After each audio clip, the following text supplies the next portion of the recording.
Starting off with genetics. So, genetics is a very exciting topic when it comes to biochemistry because a small organism like a fertilized egg, which is hardly as big as an ant or so, grows into the human being, which is like 10 or 10,000 times maybe bigger than what it was when it was formed. So, all of this growth and replication and the formation of organisms is due to this genetics.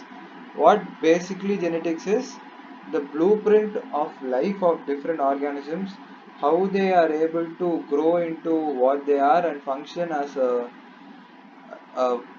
whole organism with multiple systems integrated into them.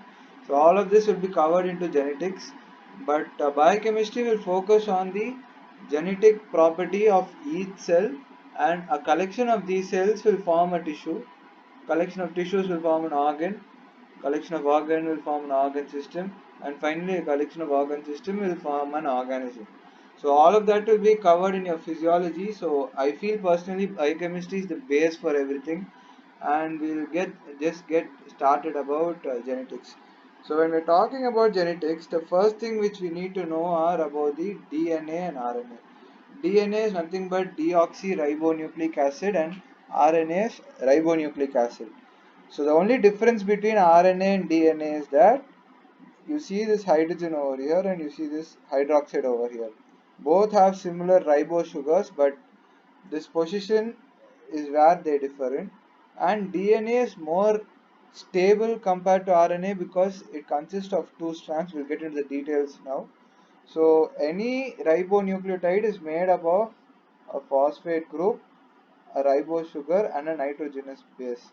Now this ribose sugar is the structural carbohydrate part of this thing, and it is being formed via HMP synthesis pathway, which we have seen in the carbohydrate metabolism. This nitrogenous base is nothing but the main coding part of the DNA, and there are mainly five nitrogenous bases: adenosine, cytosine, uracil, thymine. Yeah, so those will be the nitrogenous bases which we have. So the difference between RNA and DNA is that in RNA there's uracil, but in DNA there's thymine. There's no uracil. That's a key important thing which is written over here. So you need to know that, very important. So the nitrogenous bases are divided into pyrimidines and purines. Okay. So a purine and a pyrimidine combine together and they interact with each other. So the pyrimidines are cytosine, thymine and uracil. The purines are adenine and guanine. So what basically happens is this is a ribonucleotide.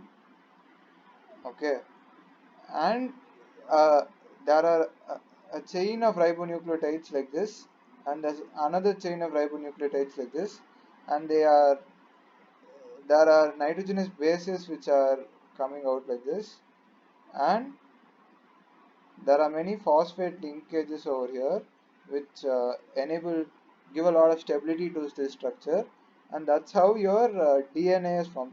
So this is basically the DNA, and you see this interaction distances are different because the hydrogen bonds between adenine and thymine and guanine and cytosine are different. One is a double hydrogen bond, another one is a triple hydrogen bond. Hydrogen bond are weak van der Waals forces, but still they are very important. And why they are weak is because during transcription and translation there will be a lot of opening and rejoining of this DNA. So which is why they prefer hydrogen bonds instead of other strong covalent bonds. So these are some of the important things about the RNA and DNA. So there are few rules which are not important for doctors, but it is good to know. Chargaff's rule states that the percentage of adenosine is equal to thymine and guanine is equal to cytosine. Basically, adenosine and thymine combine with each other, or rather interact with each other, and guanosine and cytosine interact with each other. So if there's one adenosine, there will definitely be a thymine molecule along with it on the DNA. Okay, so hydrophobic interactions or the hydrogen bonds are being uh, shown over here, and some details about these things are each turn is 10.4 base pairs. Each base pair is basically a pair of nucleotides which are interacting with each other, and the distance between each base pair is 0.34 nanometers. All these are technical details which are not of much use.